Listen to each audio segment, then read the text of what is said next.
there's good things and bad things about grief. And the good thing is that as long as you're moving through it, as long as you're feeling what you're feeling and processing through it and dealing with it, it's temporary. You've moved through it. You can move through grief.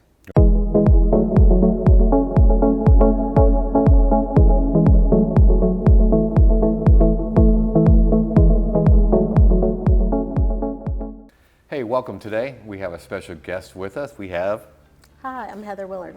Okay, Heather. So today we're going to talk about grief, and I guess I think of grief as when a loved one passes away, but really grief is a much bigger thing than that. Yeah, grief can be any kind of change. It could be a breakup, it could be moving to a new home, it could be changing jobs, Right. Any kind of change. Well, you mentioned moving homes. That's kind of my business. I know moving to a new town, new city, new state, there's the challenges of moving up, picking up your entire life, packing it up and moving it. I never really thought about that as a grief point. I think of that more as a stress point, but it can be grief too. Yeah, it can be grief. You're losing all of your routines, the way you used to do stuff, where you get your gas, where you get your groceries, Yeah. where you get your coffee in the morning, even if it's in your own home, like it's on a different counter, you take different steps to get there. Yeah. It's changing all of your habits. The worst one for me is the cabinets are arranged different in the kitchen. It's like, okay, which one are the plates and which one are the cups? Yeah, and where's right. the silverware? Where's my coffee mug Yeah, today? it's yours, but it's not. Right. So yeah. So what are some ways that you can recognize that you have grief in your life, and how do you deal with that?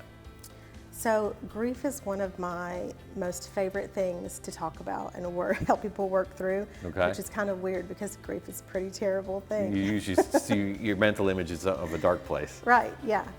And there's good things and bad things about grief. And the good thing is that as long as you're moving through it, as long as you're feeling what you're feeling and processing through it and dealing with it, it's temporary. You've moved through it. You can move through grief. Right.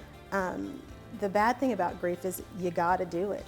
So it's an active thing. You just can't just sit there and it'll go away. It's more of an active thought process to it. Yeah, I think there is a lot of active processes in it, but there's some passive things to it also. So like the foundational things that people go through when they experience grief, there's lots of variants to this, but the foundational things are shock and denial. Right. You're kind of numb, or it feels like this isn't really happening. Well, I know if like a loved one gets taken away unexpectedly, that is a harder or different grief than when you see somebody like your mom or my dad with a slow decline. It's different to me. Right, it is a different kind of grief, and it's funny that you mentioned that because again, there's good and bad to when you have a grief that happens suddenly. There's not that long period of suffering. What's going to happen? When is it going to happen? Right. Versus when you have that time with someone, or you know that grief is coming, that you see coming, and it's in the future. Long term. It's right. Yeah. Long term in the process. It's hard because there's the suffering and you're moving through it at a slow pace, but there's also some beauty in that because you get to say the things that you wanted to say to that person and plan for the things that are You have a gonna little happen. bit of time. Right. Yeah. And when the grief is sudden, you don't have to go through as much suffering. There's not that long period of wait. Right.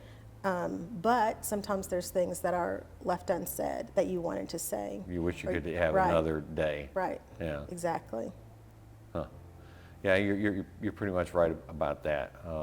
Because I know, like with my dad, we knew the day was coming, and we were talking earlier, and I told you that when my dad passed away, it was almost a relief, and your explanation was because you started that grief process, only you didn't realize it months earlier. Yeah. So when you have that long wait before the grief, Right.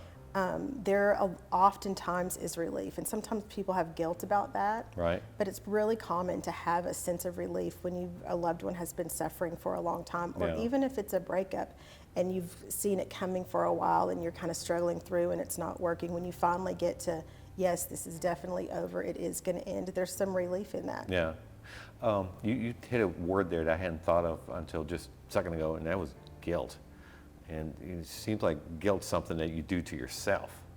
How do people do that, and why do people do that? And I know it's a human nature thing. Yeah. We all do it. We feel guilty for this or for that, but sometimes we feel guilty and get stuck at that point.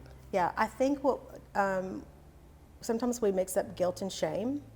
Okay. And guilt is not necessarily a bad thing. Guilt is I did something bad, I made a bad choice. Shame is I'm a bad person. Okay. And usually the place we get stuck is the shame. I'm a bad person. We all mess up. Everybody's, Well, yeah. Right. Everybody's gonna mess up. We Yeah. all make bad choices. It's part of We being, don't make 100 on every test. Right, right. It's part of being a human being. Yeah. And so if we can move past that mistake, try to make better choices, ask for forgiveness, and try to have some reconciliation when there's Right. another person involved and we've hurt someone, and even forgive ourselves, Right. then usually we could move through that and let it go. So I always think of those kind of events as more of a learning experience. It's like, well, that didn't go over too well. Right, yeah, yeah, and being able to let that go. Yeah. Because we're all human. But you also have to acknowledge that that maybe wasn't your best decision you ever made, or your best choice, or the best way to handle something. Right, right. And failure is how we learn. Right, yeah. If you're not failing, you're not doing anything, because you'll never succeed because you've never failed. Right, yeah. So that's kind of how I look at that. All right, you have any other tips for us for dealing with, I guess, guilt and grief and shame, how we should best handle those things? Yeah, so I would say that if you're feeling stuck with a mistake that you've made, really think about, what am I feeling? Do I really feel guilt over the thing that I've done? Right. And how do I reconcile that? Or am I experiencing shame? Do I feel like I'm a bad person for this thing? Right. And if that's where you're landing, if it's shame, then that's where we have to work on a little bit of like self concept and self-esteem, Right. and identity. And that's really kind of a shift in how we see ourselves, Right. and who we are. And sometimes that's a spiritual thing too. Can be, yeah. Yeah, yeah. If you're a spiritual person, like, what does God say about who I am, and how does He see me? What's my relationship with God? Right. I mean, that's a big one that fits in there too. Yeah. So, all right. So if you need a counselor to talk to somebody, Heather's contact information will be at the end of this video. But that's all we have for today. Thanks, Heather. Thanks.